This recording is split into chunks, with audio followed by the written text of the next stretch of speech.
His Lordship is always exploring the potential of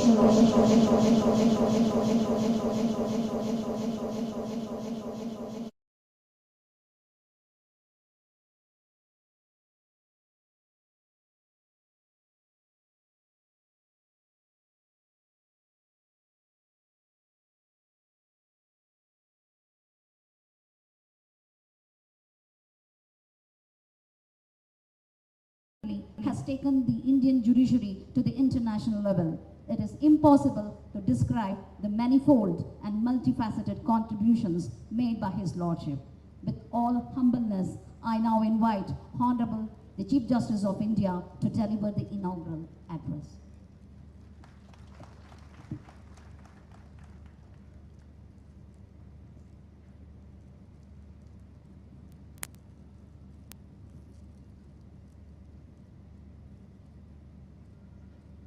Vanakkam.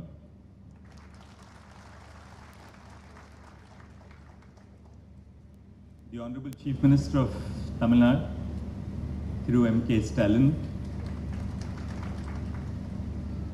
Thiru Kiran Rijiju, the Union Minister of Law and Justice, my distinguished colleagues, Justice V. Ram Subramaniam, Justice M.M. Sundaresh, Honorable Justice T. Raja, the Acting Chief Justice of the Madras High Court,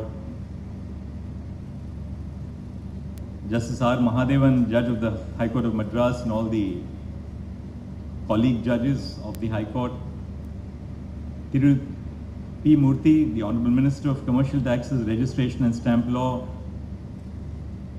Dr. Palanivel Tyagarajan, the Honorable Minister of Finance, Thiru S. Raghupati, the Honorable Minister of Law, Thiru R. Shanmugasundaram, Advocate General of Tamil Nadu, all the distinguished judges who have come from different parts of the state of Tamil Nadu, members of the bar, government officials, and other dignitaries. I have often heard of the Tamil saying, Vandarai Val Vaikum. The state of Tamil Nadu has truly lived up to its reputation. Thank you again for the warm, gracious, and heartfelt hospitality. Last year, the then Chief Justice of India visited Chennai for laying the foundation stone for a 9-story administrative block at the Madras High Court. Less than a year later, the state has another project on its card to augment court infrastructure. Tamil Nadu is truly leading the way in boosting the infrastructure of the court system. I have been frequently speaking about the deplorable infrastructure of various courts across the country where litigants, lawyers, and judges do not have access to basic facilities such as a clean washroom and a resting space.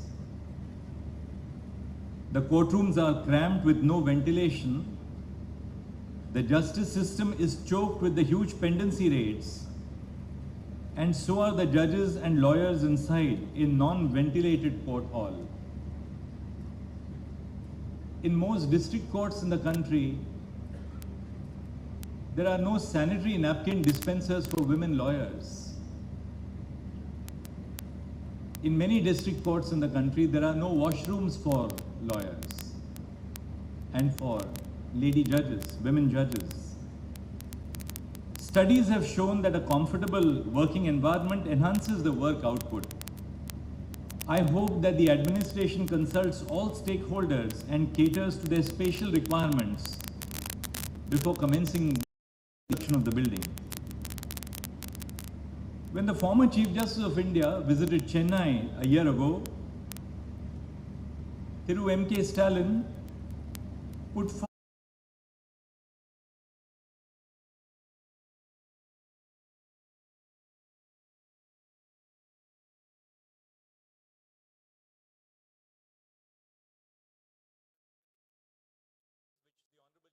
Honorable Chief Minister Again referred to a short while ago. The second for introducing Tamil as the official language in the High Court.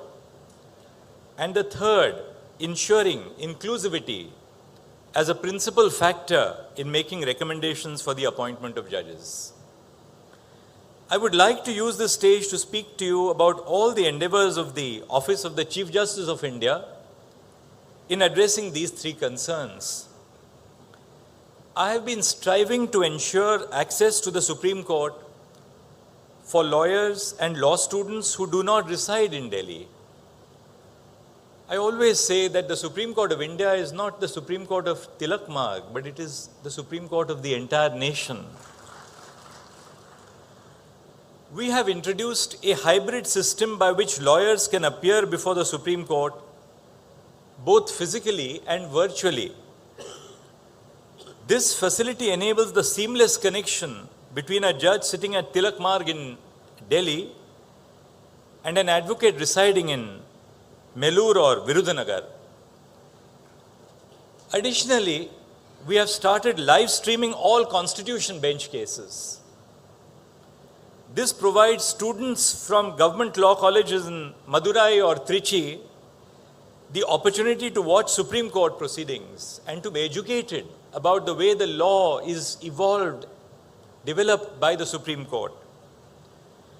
While many law students in Tamil Nadu may be unable to pursue an internship in Delhi, owing to the distance and limitations on economic capacities, I am confident that access to the court proceedings would substantially bridge the opportunity barrier.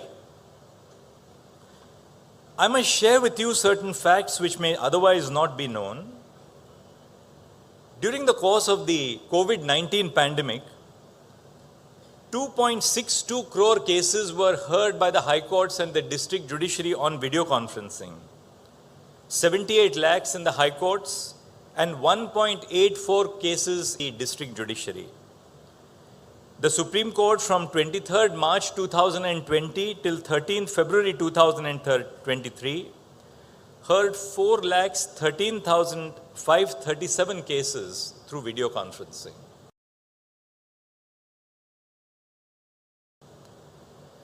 The use of this modern technology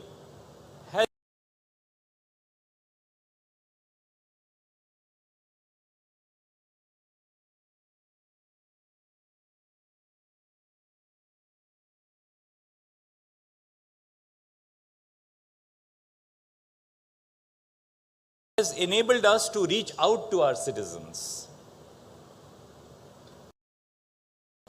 Lawyers in the Supreme Court who appear for us are unquestionably the leaders of the profession, but equally the base of the legal profession comes from lawyers from socially marginalized the iceberg.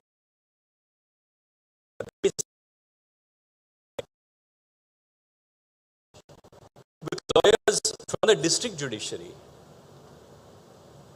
When a second appeal comes to the High Court, the client in the districts is in direct touch with the arguing advocate in the High Court or through the intermediary of the High Court who has conducted, the lawyer who has conducted the first appeal. Opening up the facilities of the Supreme Court to lawyers not merely from the centers where the High Courts are situated, such as Chennai, but lawyers from all over the country, from the districts, would enable a reduction of the cost, because a lawyer in the district judiciary will charge a fraction of what is charged by a lawyer in the higher echelons of the system. But there is a great deal of confidence which the citizen has in the lawyer who has conducted the case in the forum where the case was instituted. So our effort in the Supreme Court is to use technology to truly make ours as a national court where we can hear the voices of our citizens through lawyers who have an intimate connection with their lives, who know the social conditions in which these social problems which are brought before the court emanate.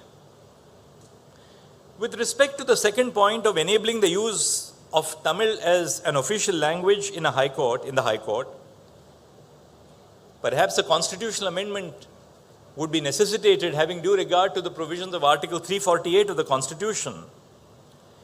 I am cognizant of the language barrier and the ensuing impact of this barrier on opportunities to young graduates. English is not our first language. We think and formulate our thoughts in our mother tongues. However, I implore all young lawyers who are facing some difficulty with communication in English not to be demotivated. I request the judges of the Madras High Court to be encouraging towards the young juniors and not let language barriers impede effective representation. I was Chief Justice of the Allahabad High Court for a period of nearly 3 years. A young lawyer would open the case by saying, "May it please your lordships," the old colonial form. But the English advocacy very often ended with saying that. The rest of it was conducted in the mother tongue of the lawyer. I belong to Mumbai, and my knowledge of Hindi was deeply influenced by Marathi, my mother tongue. But I found that speaking to the lawyers in their mother tongue brought me in very close connect with the members of the bar. They did not ridicule me for the errors which I would sometimes make in expressing myself in their mother tongue. But they appreciated the fact that a genuine effort was being made to connect with lawyers so as to make them comfortable in the language of discourse in the courts. Because when litigants and lawyers are comfortable with the language of the discourse, they can present their viewpoints fearlessly and effectively. So we as judges must encourage the youngsters at the bar and help them build confidence in communication. In an attempt to localize the justice delivery system and bring it closer to the citizens, we have started translating judgments of the Supreme Court in other official languages recognized by the Indian Constitution, including Tamil, with the aid of artificial intelligence. I hope that this initiative will go a long way in not only bringing the court closer to the citizens, but would also help lawyers who are not conversant with the English language to keep up with the developments in law. Since independence, there are 34,586 judgments of the Supreme Court, all written in English. Our judgments were being made available to our citizens by private law publishers for whom you had to pay a subscription of between 30 to 50,000 rupees a year. How many young lawyers in the districts or in the taluka courts can afford a subscription of this nature? So one of the first steps that I took after I took charge as Chief Justice of India on 9th November last year was to digitize all the 34,000 plus judgments of the Supreme Court. These judgments are now available free of charge, not merely to our citizens, but to globally to anybody who wants to read the judgments of the Supreme Court. We have also ensured that there is a free text search engine which can be accessed by citizens across India. But we have not stopped at that. The IIT Madras has provided to us an AI-based software for translating of our judgments, but translation of judgments through artificial intelligence requires human verification. So we have requested all high courts to constitute a team of retired district judges who will verify the correctness of the translation. And the Supreme Court is using its own funds to ensure that the translations are put out. Today we have 4,428 judgments which have been translated. The project is in its infancy. To give you an idea, 4 have been translated in Assamese, 1 in Garo, 3 in Gujarati, 4,243 in Hindi, 17 in Kannada, 1 in Khasi, 29 in Malayalam, 14 in Marathi, 3 in Nepali, 26 in Odia, 4 in Punjabi, 52 in Tamil, 28 in Telugu and 3 in Urdu. The reason I gave you these statistics is that I request now the government of Tamil Nadu to take this up as a mission. And I'm sure that with its commitment towards infrastructure, this is a joint mission for all of us to reach out to our citizens. But it is not just the judgments of the Supreme Court which have to be translated. All the judgments of the high courts must equally be translated into every regional language available in India. The judgment search portal of the E-Committee of the Supreme Court has 1,11,06,805 judgments of the high courts, all available free of charge. Out of these 1,11,00,000 judgments which are available in English, 8,76,000 judgments are from the state of Tamil Nadu, from the Madras High Court. I would request the Chief Justice of the Madras High Court to take up the translation of these 8,76,000 judgments of the Madras High Court which are in English into Tamil, so that not only the judgments of the Supreme Court are made available to the citizens, but equally all these 8,76,000 judgments are available to lawyers and citizens across Tamil Nadu, as well as the representatives of this great state who reside across the world to know of their rights. Moreover, the judgments of the High Court, when they are translated into Tamil, would be made available to police stations, to education officers, to collectors, to tehsildars. So revenue judgments will be made available to the revenue arm of the state. Judgments on criminal procedure will be available to the police academies, to the police officers. Judgments on education would be available to the education department. So look at the potential which we have today in terms of technology and a little bit of imagination if we apply it. I hope, therefore, that this initiative will bring us closer to our citizens. On the third point, which the Honorable Chief Minister justifiably made, that is inclusion as a principal factor for the appointment of judges, in the earlier collegium recommendations published by my 6-member collegium that I head, we have laid out the factors for consideration. And these factors for consideration include representation to members of the marginalized communities, including women and the backward communities, and to the best extent possible, representation to all the high courts.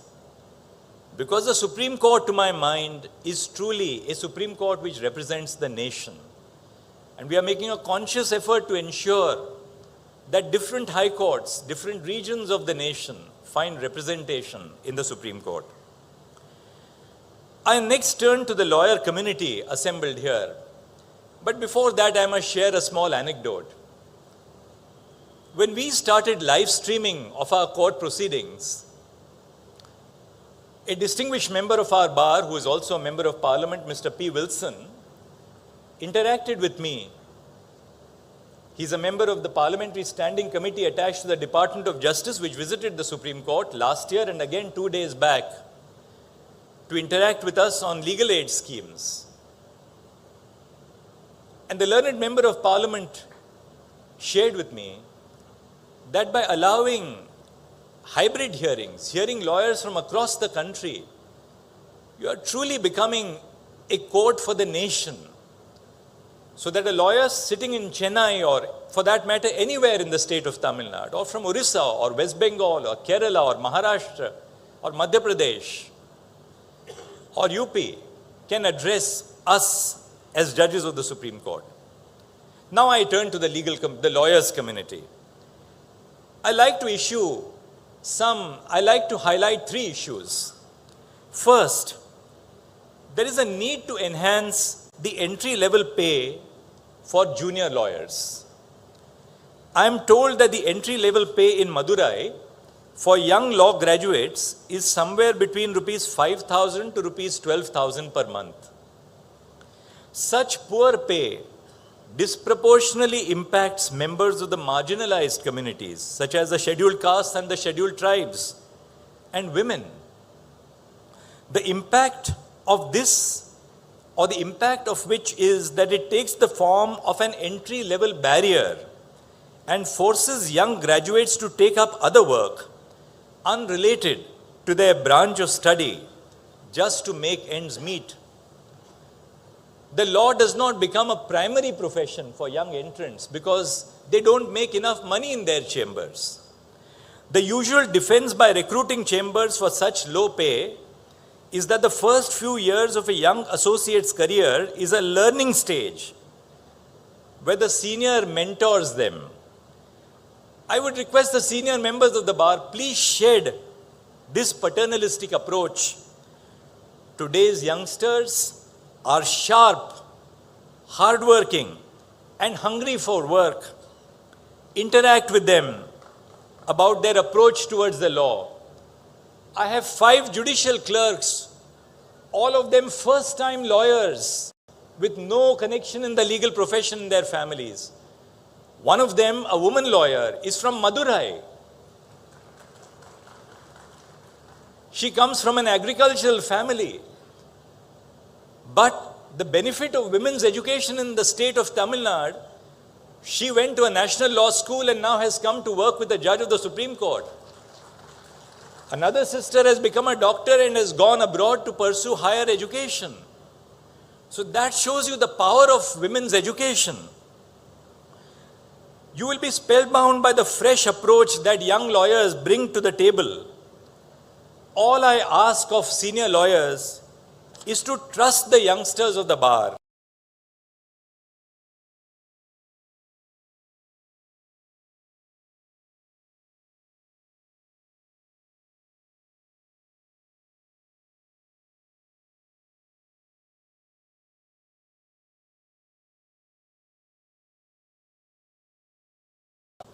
Statistics inform us that for 50,000 male enrollments in Tamil Nadu, there are only 5,000 female enrollments.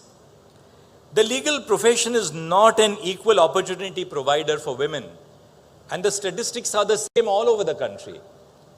The face is changing. In the recent recruitments to the district judiciary, over 50% are women. But we have to create equal opportunities for women so that women do not fall by the wayside because of the fact that they undertake multifold responsibilities as they progress in life. Chambers are skeptical about recruiting young women advocates. The reason for it is not a lack of young talented women. There is no lack of talented young women, but rather because of our actions being a product of the stereotypes that we hold against women. There are 2 prominent stereotypes against women that translate to denying women opportunities, and forgive me for speaking about them. Firstly, recruiting chambers assume that women would be unable to put in long hours at work because of familial responsibilities. We should all firstly understand that childbearing and child care is a choice, and women should not be punished for taking up that responsibility if they wish to, but rather encouraged and supported in any choices that they may choose to make. A young male lawyer might also choose to be equally involved in child care and family care. But as a society, we force the responsibility of family care only on the women and then use that very bias against women that we hold to deny them opportunities. If a woman wants to balance work with family care, it is our responsibility to provide institutional support. Setting up creche facilities in all court complexes across the country is an important step in that direction. The Supreme Court of India, the Delhi High Court have already led the way on this front, and it is time that the rest of the country follows suit. I request the Chief Justice of the Madras High Court to take steps on the administrative side in setting up creche facilities at the High Court and in all district courts. This would go a long way in improving the working conditions and providing substantive equal opportunity for women. The second bias that I would like to highlight is the stereotype that it is safer for male employers to not have women working in the office. Such stereotyping denies equal opportunity of recruitment to women. Beyond that, such stereotype also ridicules the innumerable stories of sexual harassment at the workplace. We must strive to constantly and consciously unlearn these biases. The third issue that I wish to brush upon is the necessity of a strong relationship between the bar and the bench. We are both stakeholders of the justice system, and there has to be a sense of trust and coordination in our functioning. When I was a young lawyer, I got my first brief in a land acquisition matter, but I didn't know how to argue a land acquisition appeal. I didn't know what a sale instance was. But we were groomed by judges. They encouraged us. They did not defeat our confidence by ridiculing us. So it's important that we spend a little patience with young lawyers. At the end of the day, doing 3 cases less may not be as important as creating the future of our society and the profession. By creating young leaders who will follow in our footprints, because I believe the true worth of a leader, and I don't speak of the leaders of the judiciary or the executive or the legislature, I speak about the leaders in the chambers of lawyers, the chambers of doctors. The true worth of a leader is to create a bunch of talented people who will take up the baton when it is time for you to pass it on to others. While it is natural for the bar to have issues with the functioning of the court administration, I request the lawyering community present here to resort to deliberation and discussion before imploring the option of a strike. I assure all of you that the Office of the Chief Justice of India is always open to genuine grievances, and I will try my best to resolve them. It is only fair that I also direct a few of my concern toward the judges of the Madras High Court.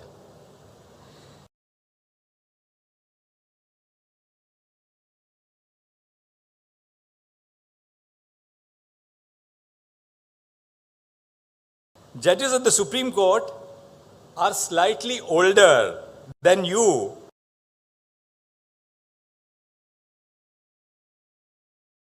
and our eyesight is a little fainter than the young judges of the Madras High Court. I personally have been facing some difficulty in reading the Madras High Court judgments that come to the Supreme Court in appeal because of the less line spacing and small font. Please use a larger font and increase the line spacing so that we don't have to pick up a magnifying glass. On a serious note, I have noticed that the judgments of various high courts, including your high court, and I'm not ridiculing the high court. Why would I do that? I owe everything to the high courts. The judgments of the Madras High Court are printed on a paper with an image of the high court emblem, the watermark. More often, sentences on such prints are not screen readable, rendering it inaccessible to blind people. I had a blind lawyer who worked with me as a law clerk for a year. He was a Rhodes Scholar who came and worked with me for a year. And we have tried our best to make the judicial system more accessible to the visually handicapped, the blind. If we put watermarks on our judgments, how will young blind lawyers follow our judgments? So we have to change these practices. It would be great if the Chief Justice of the Madras High Court could look at this issue. I've been told that Madurai has a unique food culture. While I cannot wait to explore the rich cultural heritage of Madurai and the unique cuisine that it has to offer, I would like to issue a note of caution to the hardworking people of the temple town. I have noticed that societies with a rich cultural heritage are often unwilling to grow out of rustic social understandings. While we must all work towards preserving our culture, our heritage, and language, we must also work towards unlearning our social biases. introspect on your understanding of how society functions. Ask yourself if your beliefs are rational and backed by reasoning.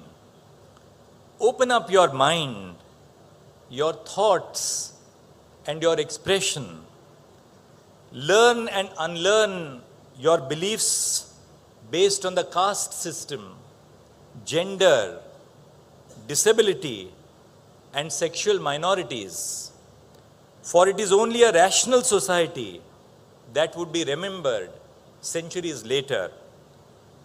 I would like to end my speech by quoting from the Sangamira poet Theekkathir Pungundranar.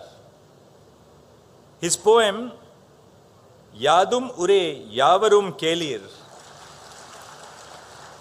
is widely quoted. I learnt of it as a child. But it is the last 4 lines of the poem, which I did not understand as a child, but which I understand now, that I consider to be meaningful and apt in today's world. And I quote those last 4 lines. Periyorai Viathalum Ilame Siriyorai Igalathal Adinilum Ilame. So I conclude with this thought that truly, the universe is one. The universe is truly one. While we do not have to necessarily always look up to people in positions of authority, we should also not mistreat our subordinates. So I leave you with this thought. I thought that I will use my visit to this beautiful temple town. I've spent my evening yesterday and this morning today reflecting, introspecting, meditating on the beauty of the religious and cultural heritage, which Madurai in that sense is so symbolic in the state of Tamil Nadu.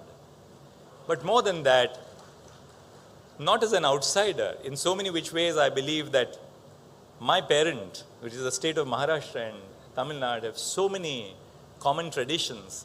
Every time I speak to my very dear and affectionate brother, Justice Sundar, or my dear and affectionate brother, Justice Ram, as I call them, I find that there is so much of commonality in the traditions, in the conventions, in our approaches to life. So when I spoke to you, I don't believe I spoke to you as an outsider, but I spoke to you as someone who shares this great vision, like you, of the very ethos of India. Namaskar. Thank you very much. We are spellbound. Thank you, my Lord, for the enlightening and thought-provoking inaugural address. We are certain that the words of wisdom spoken by His Lordship would not only benefit the august gathering, but also the society at large. His Lordship's speech would remain evergreen in our minds. Thank you, my Lord.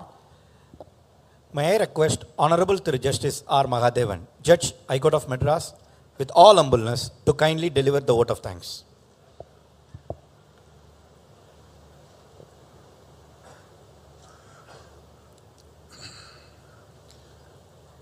அனைவருக்கும் வணக்கம். Honorable Dr. Justice D.Y. Chandrachud, the Chief Justice of India, Thiru M.K. Stalin, the Honorable Chief Minister of Tamil Nadu, Honorable Shri Kiran Rijiju, Minister of Law and Justice, Government of India, Honorable Justice V. Ramasubramaniam, and Honorable Justice M.M. Sundaresh, Judges of the Supreme Court of India, Honorable Mr. Justice T. Raja, the Acting Chief Justice of Madras High Court, Honorable Minister S. Raghupati, Minister of Law, Honorable Dr. Palanivel Tyagarajan, Minister of Finance, Honorable Mr. P. Murthy, Minister of Commercial Taxes, Thiru R. Shanmugasundaram, Advocate General of Tamil Nadu, the Honorable Judges of Madras High Court, the members of the Bar Association, and other distinguished guests present here. Today is indeed an important day for the state judiciary, as we have taken a few more effective steps towards strengthening the basic infrastructure of the subordinate judiciary. Stepping up the judicial infrastructure in tune with the need of the hour, the litigants and the institution in general is one of the essential factors in ensuring efficient justice delivery system and administration of justice as well. On behalf of the entire judiciary in the state of Tamil Nadu, it is my privilege to thank the Honorable Chief Justice of India for honoring us with his august presence on this memorable day for having made this event a grand success. Thank you, my Lord. I thank the Honorable Chief Minister of Tamil Nadu for extending the fullest cooperation and for evincing keen interest in strengthening the judicial infrastructure by swift positive action in ensuring the materialization of such projects. Shri Kiran Rijiju, Honorable Minister of Law and Justice, Government of India, has taken interest in all issues pertaining to the judiciary. Thank you, sir, for your august presence here today. Honorable Mr. Justice V. Ram Subramaniam and Honorable Mr. Justice M. M. Sundaresh, the Honorable Judges of the Supreme Court of India, are more like our family. I take this opportunity to sincerely thank them for always being the pillars of strength for this institution. I thank Honorable Justice Mr. T. Raja, the Honorable Acting Chief Justice, under whose guidance we have been able to make this event a grand success. I thank Honorable Mr. S. Raghupati, the Law Minister of Tamil Nadu, the Honorable Dr. Parnivel Thiagarajan, Minister of Finance, and also I thank Honorable Mr. P. Murthy, Minister of Commercial Taxes, Government of Tamil Nadu, for their presence on this occasion. Mr. R. Shanmugasundaram, Advocate General of Tamil Nadu, has been the essential link between the judiciary and the state government, and it is my duty to thank him on behalf of the judiciary. On behalf of all my esteemed colleagues, I extend my sincere thanks to the members of the Bar Association of Madurai and Nagapattinam districts and various bar associations, and also the students from various law schools, and to all those who have participated today in this great event. I also thank the Honorable Judges of various committees, registrars, officers and staff members of the Registry of Madras High Court and the District Judiciary of Madurai and Nagapattinam, the District Collector of Madurai, Commissioner of Police Madurai, Commissioner of Corporation Madurai, the Chief Engineer, and the officials of the Public Works Department for their dedicated and meticulous hard work in planning, organizing, and for the success of the today's event. I also thank the press and media. Thank you, one and all.